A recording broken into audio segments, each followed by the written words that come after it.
Over the past decade, social media has become our leading way to connect with communities. We often use platforms to message friends and family, post pictures of pets, look for recipes, or even just to scroll through our feed and watch videos given to us by an algorithm.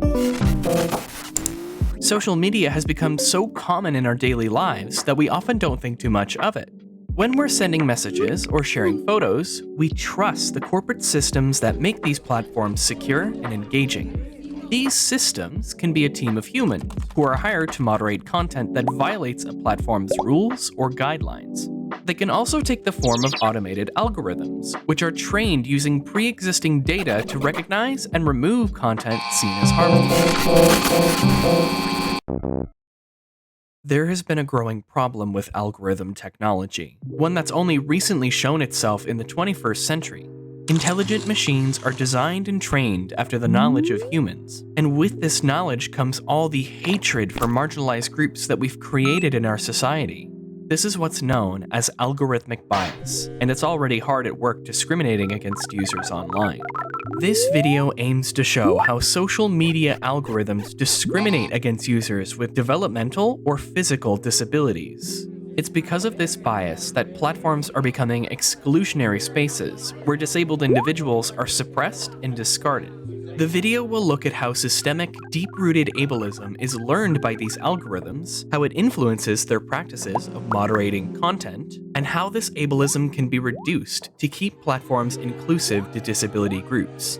Algorithmic bias is an urgent problem because of social media's growing influence over society. These networks have not only allowed us to connect with one another, but to build communities, participate in activism, and amplify the voices of marginalized people. As well, this prejudice against disabled individuals has been in society for centuries, and has been a part of our government, laws, and institutions, and has made it almost impossible for those with disability to access healthcare, education, and jobs. By choosing to not address this ableism, these barriers will be carried over into the internet, taking away opportunities for disabled people to work as online professionals or to be heard by society. One of the most prominent social media platforms of recent times is TikTok, where users can create and share short-form videos globally. It was created in 2016 by the Chinese company ByteDance, where it was known as Douyin. It wasn't until ByteDance acquired competing platforms, like Musical.ly, that it rebranded Douyin into TikTok for an international market. As of 2026, TikTok is home to nearly 2 billion users globally and is the world's 5th most used social media network. Cultural analyst Jess Rauschberg explains how the responses made by TikTok conflict with its discriminatory Auto-R algorithm. In 2019, TikTok's moderation guidelines were leaked, revealing that human moderators labeled the content of disabled creators with the tag risk4, ordering Auto-R to hide that content from the public. TikTok announced that this practice was to protect vulnerable groups from discrimination, yet videos on the platform containing ableist remarks were left unremoved. Rauschberg suggests that this policy was not made to protect disabled individuals, but to dispose of them for not aligning with able-bodied standards. Ableism can be embedded in an algorithm in two ways: through the biases that its programmers hold, or through learning data containing skewed information on disability. Rauschberg defines the social model, a society-wide framework that perceives disability as an individual failure, which can only be integrated through cure or erasure. This framework, once limited to the physical world, has begun to spread to the study of digital culture, encoding it into the data of social media algorithms. It's because of how the social model perceives disability as something to be hidden that Auto-R registers the content of disabled users as disturbing to non-disabled users, removing it from the platform. Rauschberg also proposes an alternative to this framework, a political view of disability known as crip theory. Instead of understanding disability as a failure in need of correction, crip theory claims that disability is an aspect of one's identity and is always in flux with other defining characteristics like race, class, nationality, gender, and sexuality. Followers of crip theory claim that the social model has continued to further the disability divide and uneven access to internet technologies for disabled users due to social media becoming influenced by ableist views. Using Rauschberg's claims as a starting point, I conducted my own study on algorithmic ableism. This study aimed to answer two questions. First, if algorithms are influenced by the social model, how does the way they treat content reflect the erasure of disabled groups? Second, how do disabled creators themselves view disability, and how closely do these views align with crip theory? To answer these questions, I gather a list of TikTok videos made by disabled creators, watching each to find out how the platform's algorithm treated their content, as well as how they described what it meant to be disabled. I use the tool Appify, which searched for TikTok videos containing hashtags like #disabledcreator and #discrimination. Appify found 118 videos with these hashtags, of which, after careful analysis, 12 revealed both methods of disability removal and views of disability. In these videos, there were 3 ways TikTok's algorithm negatively treated disability-themed content. The first matched what Rauschberg had described, in that disabled creators were often hidden from the view of the public, receiving fewer likes, views, and comments. The creators whose content was hidden were not told by TikTok that their work was invisible, and many expressed frustration or concern over their content not reaching their followers. To quote one creator, "I've been having lots of problems with FYP and seeing that if my content is even reaching you guys.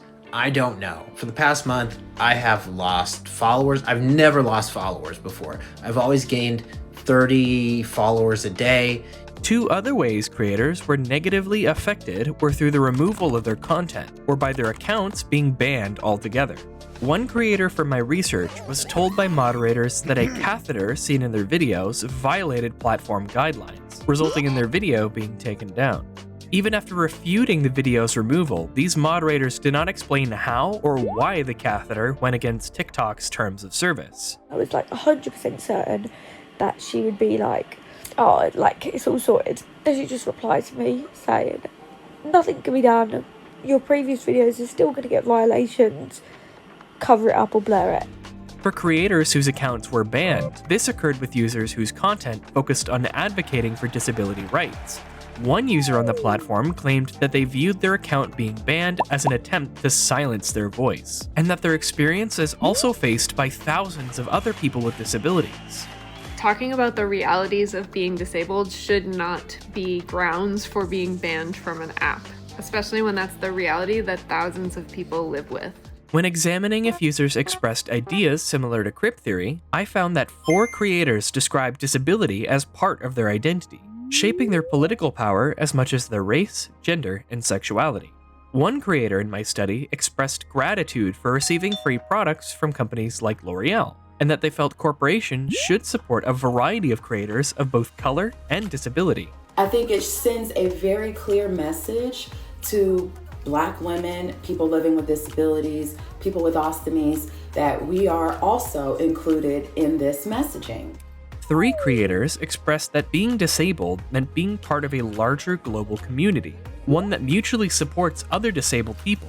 Another advocate pushed their viewers to talk about their favorite small disabled creator in comments, functioning as a way to provide attention and connect disabled individuals in larger social and political discussion.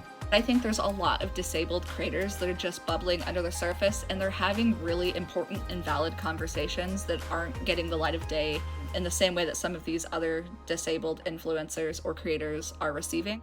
2 videos express being disabled as a priority for representation, a part of society that required a more visible presence to truly be treated as an equal. These creators also saw their leverage on social media as a necessary tool to help them defy ableist institutions that they would otherwise be powerless against. While entry to these spaces for a lot of these influencers is a perk, for us it is our right, and could mean the difference between actually living our lives or being discarded by society. It's clear that while some creators see disability similarly to crip theory, what is notable is that the methods used to moderate disability content reflect the social model's goal of erasing disabled groups. It's through the social model being embedded into data that AutoR adopts this view of disability as a failure. With that said, what are some solutions we have to reduce this suppression?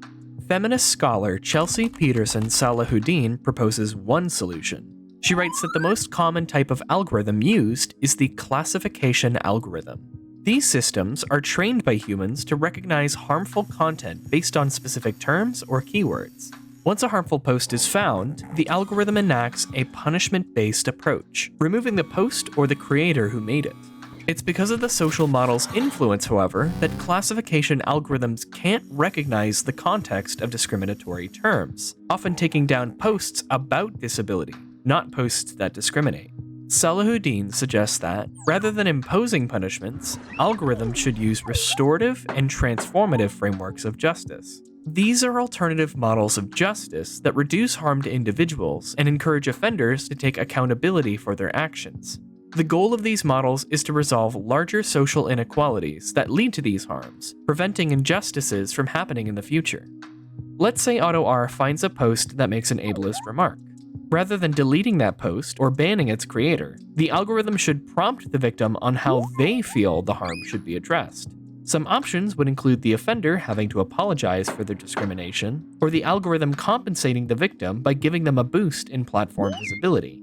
If this discrimination is directed at disabled groups more broadly, AutoR should sample a group of disabled creators, surveying them for what they believe is the appropriate way to repair the harm caused. Salahuddin's solution isn't without issues. For TikTok to implement these frameworks, it will require the AutoR algorithm to collect the information of every user on the platform to identify if they have a disability.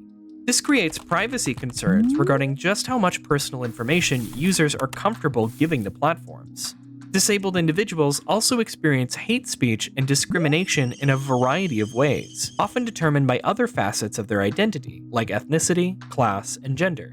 Nevertheless, I feel these models of restorative and transformative justice can give us an idea of how to better shape our social media spaces to be more inclusive, and could be points of research for future scholars in designing better conditions for online communities. Algorithmic bias is a complex issue that affects thousands of people across the globe, and there is far more information on it than a single video can convey. Still, I hope that this has served as a platform to raise awareness that ableism isn't just growing in our society, but it is taking digital forms, controlling our social spaces, and shaping our political discourse. I hope that by seeing the struggles of disabled individuals, viewers will be driven to help amplify voices and work to eliminate ableism.